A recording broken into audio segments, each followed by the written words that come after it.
Hey guys, Council Glenn with Bridging the Gap, where we talk about bridging the generational gap as well as the wealth gap. We literally take you step by step and tell you how to bridge that gap from where you are to where you want to be from the aspect of a boomer, somebody that's been there, done that in the Xer. Hope you guys enjoyed the content. Make sure you subscribe to our channel and make sure you hit the bell notification. We want to let you know as soon as we drop something, we want you guys to get it, want you to be first. So make sure you do those two things for us, and we can't wait to drop some more content. Good morning, good afternoon, good evening, whatever time it is, wherever you're watching. Welcome to Bridging the Gap, episode number 26. I'm your host, Council Glenn. Hey guys, William V. Thompson. 26 episodes in. That's pretty good. That's pretty good, man. I think we had tremendous response. People are getting the word around. We're getting some good feedback. The people are learning. And not only learning, Council, but people are doing this and making money. So that does my heart good like it does yours. That's great, man. You guys can help us out a ton by liking this channel, sharing it with your friends, and subscribing to our YouTube, man. We have an Instagram page. We got something on TikTok, but we really need you guys to like, share, and subscribe. So 26, what are we talking about today? Man, we're going to talk about something that you are teaching and training me on as we're recording this morning. We're talking about creating money, but going online. Got it. You know, you got to remember, being a boomer, that was just something that's foreign to me. Online making money. I guess you went online maybe all we thought about online was Facebook and see how people are doing. But now the whole world is moving online. So I want to just share some things. I want you to share some things that you've shared with me over time. So you ready to get rolling? Let's do it. Okay. You know, the first thing talks about expanded market. Okay. You know, in my world as a boomer, I would basically do business with people I could see and touch. But what about online when I use the word expanded market? Who are my potential clients? Yeah, you remember, let me think for a second. I remember they used to say that we were competing with our classmates. There you said it well. That's it. Yeah. And now it's a global market. That's it. Wow. Because of the internet. So I can sell to people in other countries, other time zones. It's not just who I can drive to. I got you. Or who will come to my storefront, but I can now via the internet make sales to people in China, Japan, anywhere. Yeah. Because of the power of the internet. So that market is expanded now. Yeah. So I'm not limited to who's in my area code, my city, or my sphere of influence per se, or where I can drive to. Yeah. And my understanding, and maybe wrong, is let's say if I'm selling a product like sneakers, and if there's somebody, let's say in Japan or Russia or wherever it may be, there's no type of tariffs or international law, that kind of stuff I got to deal with. Not that I'm aware of. You may have some shipping costs. Yeah, no doubt about that, man. Yeah. But no, I don't think you'll have anything crazy like that to do. I mean, yeah, I remember we've been shipping goods across nations for You're right. hundreds of years, centuries. That's it. So we've just made that process a lot smoother, obviously with the online sales. Okay. So I use the word Xers and boomers and even builders out there. Keep in mind it's an expanded market. The second thing is the automation of it. Again, back in my old school days, somebody would come in, they'd see something they wanted, and I'd sell it to them. Or if I was out of it, I would ship it. I mean, shipping was, I'm going to ship you your product and you may get it in a few weeks. But the whole automation thing. Man, automation is key. Like I remember me and my wife just went to a store and they asked for our zip code. And I'm like, what do you need our zip code for? Well, we use that to track how far customers are traveling to come to our store. Or even we went to, what store did we just go to? Men's Warehouse. No, K&G. Okay, yeah. A shirt that she bought, she wanted another color from. You didn't get you a suit, man? No, I didn't get a suit. Come on, preacher, man. Let's get you a suit. I've only worn 2 this year, so I'm about 3 for $179 for it. No, but yeah, so they asked for a phone number. I gave them my number. I've gotten like 5 texts from them already since I've been about sales that they have. And that's part of the automation process is they turn one sale into 3 or 4. I love it. And again, it used to be where you had to like keep a book, all right, this product will last so-and-so this many months. So let me call them in 2 months.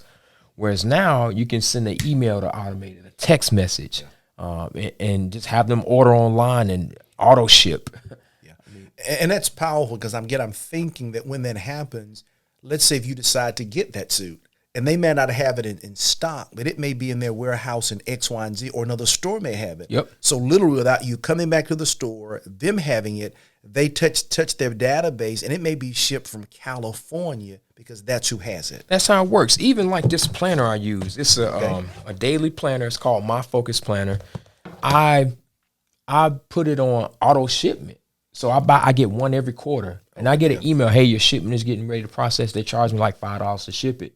But again, they made one sale once, and for the next 3 quarters, they're going to automatically ship me one that costs them no extra dollars in marketing, to hook me again, but it's automated. I like it. Hey, guys, it's time to vote now. I think y'all should vote and tell council to get me one of those for my birthday. So let's go. We need to get a lot of response on it. Get the old man a planner so he can stay up to date, okay? But let's bring it back to where people really want to know how to make money. And again, before we were preparing and I'm looking over the last year, you've given me multiple ways and you've helped Joe and I to become relevant by being online. And there are about 10 things I just briefly want to share with our audience. And again, all 10 of these will not be applicable to them. And we often say, stop looking at what you don't have, but let's focus in on what you do have, because it's what you do have that creates what you don't have. All right, here we go.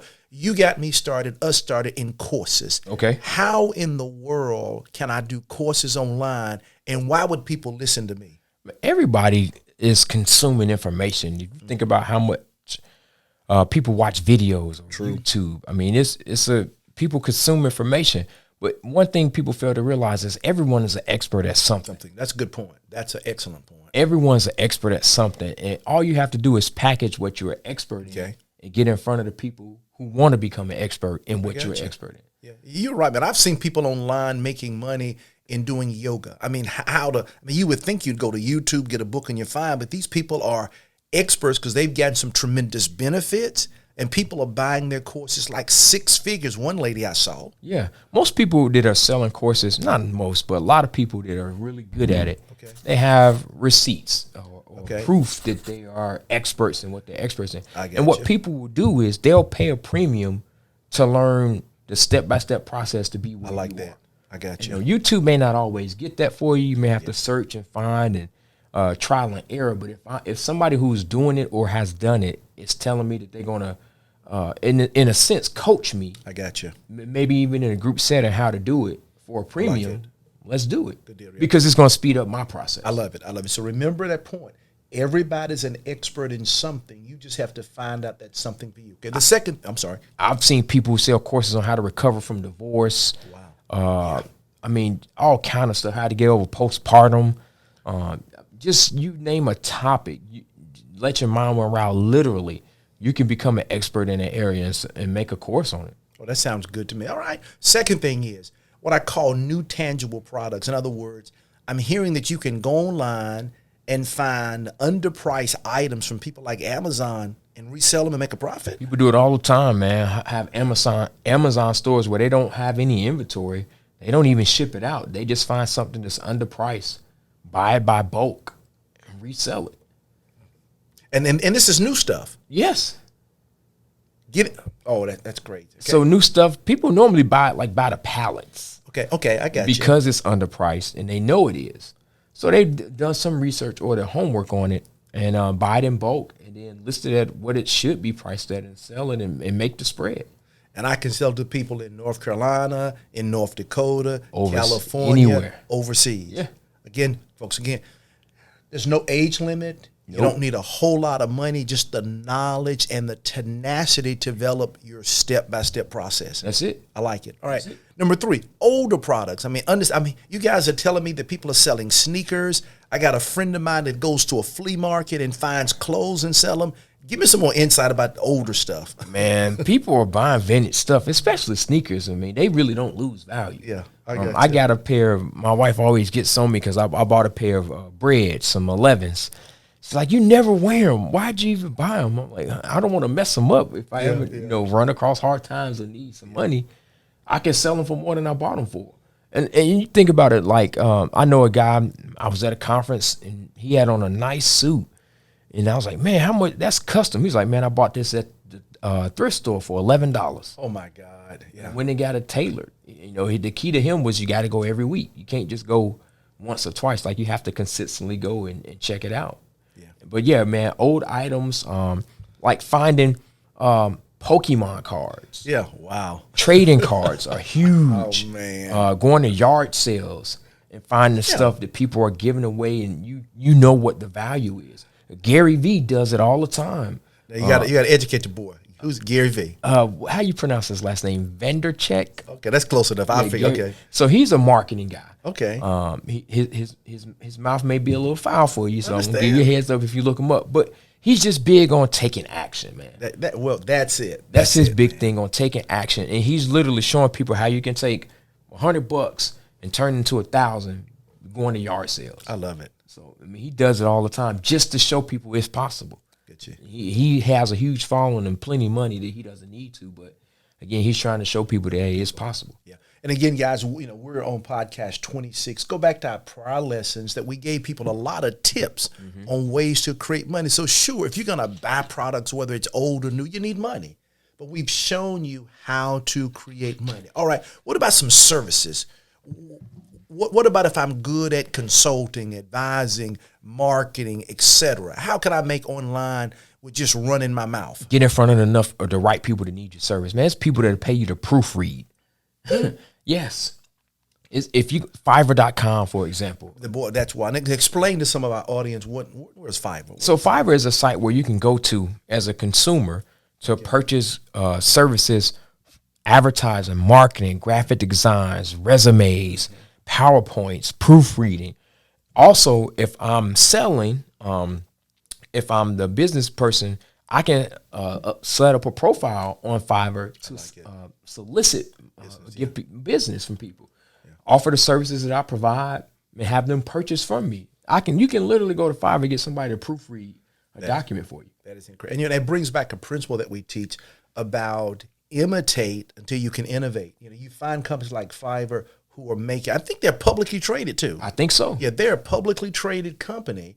And imagine you studying their model. And they offer no services. All they do is create a platform where people can exchange money for services. That's it. That's it. And they got enough traffic from both directions where they can create advertising dollars that probably get some of the money that's exchanged. But I mean, that's a win-win. You can literally, voiceovers, proofreading, resume writing.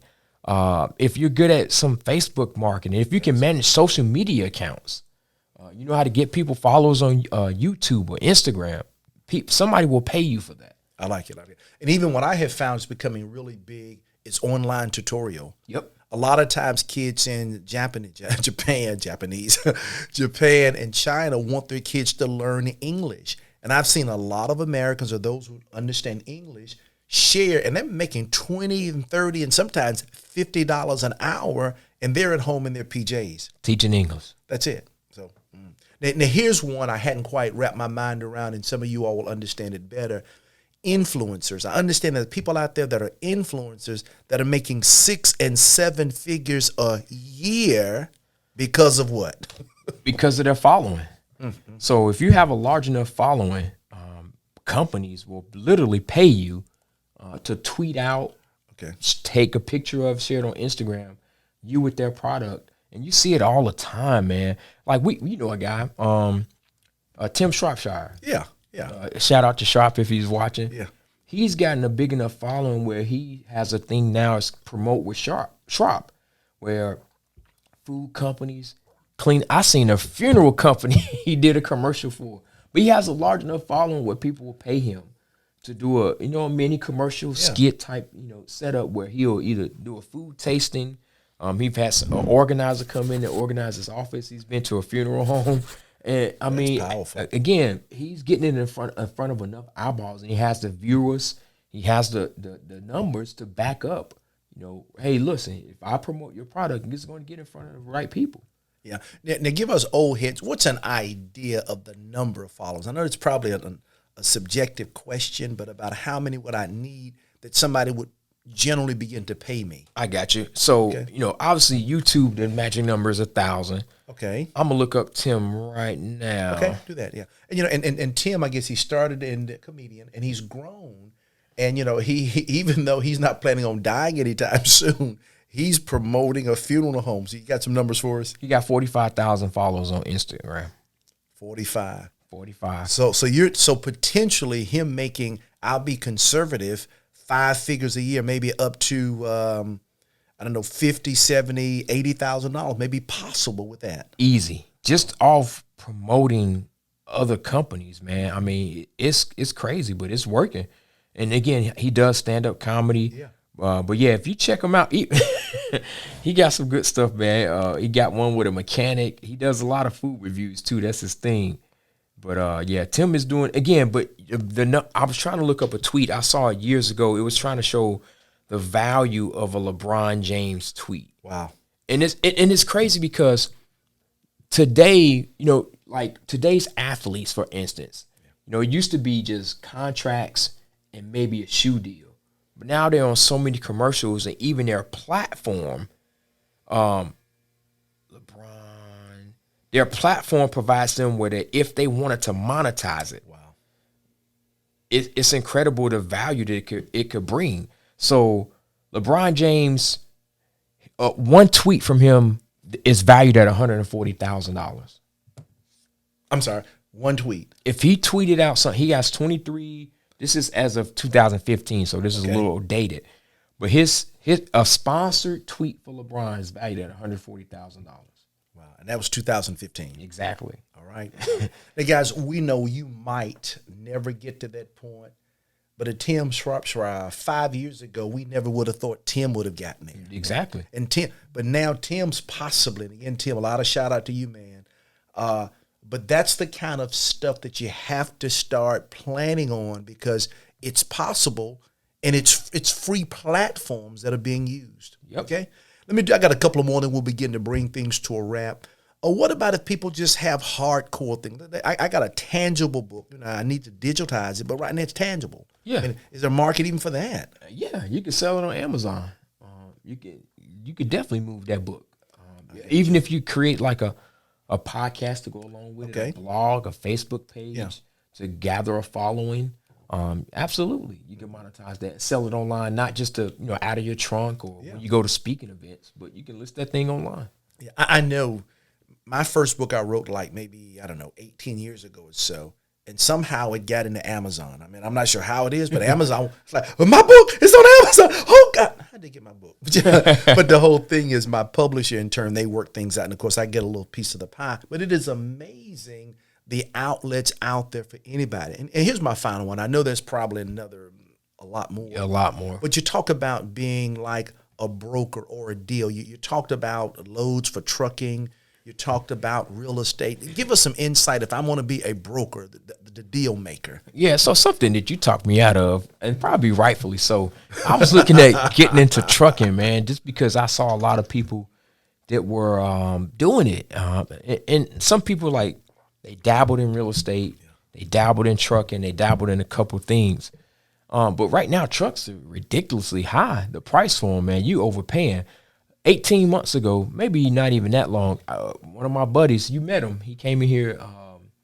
I remember. He came in here and talked to us about trucking, just the ups and downs. But he said, man, he could buy a truck, buy one, get one half off. Used to. January 2020. Okay. That's how, slow the market was. Now you're paying 50% overvalue on trucks. And that's in the car industry in general. If you take a look at cars, it's almost like the housing market. But instead of getting in the trucking business to buy a truck and have somebody else drive it and have to worry about them picking up loads on time and showing up for work and driving the amount of miles necessary for it to be profitable for both of you, broker the load.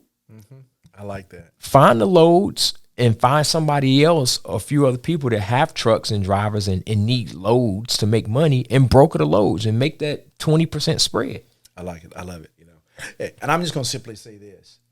If you don't understand this and you're not doing it, get around some millennials like your counsel and others who've helped me tremendously. You know, by God's grace, more than half of our business here are people I have never met. People that found us somewhere on the IG or the Facebook or the YouTube or the blog, etc. So I'm going to tell you, it's been a blessing to my family and our company. So just because you don't know it now does not mean you cannot learn it. So take the time to, and even if you know it, ask yourself, how can I improve to take my Zoom, my IG, my marketing, my blog to the next level? Yeah, and I want to leave with this, man. You know, a quote I heard, listened to a Bigger Pockets podcast this morning. You know, I'm literally zoning in on the real estate. But he said, Elrod is the last name. Okay. Your Perfect Morning, Miracle Mornings. He wrote a lot of those books.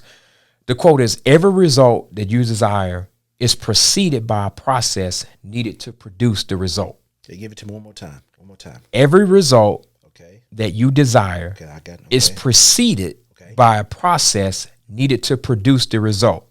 I love it. When you define your process and commit to it for an extended period of time, the results take care of themselves. I love that.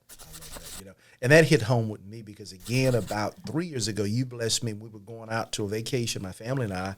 You gave me a book about process, and it really helped me take all my ideas, good ideas, and they became much better because I now have a simple 5-step process. So, guys, listen to this over and over again, particularly that last part. When you get that and understand the power of a process, all those ideas and thoughts are a lot easier to monetize. Yeah, and it made me remember something you always say: making money should be boring. Yeah, and it really should, because you're just doing the same thing over and over and over again.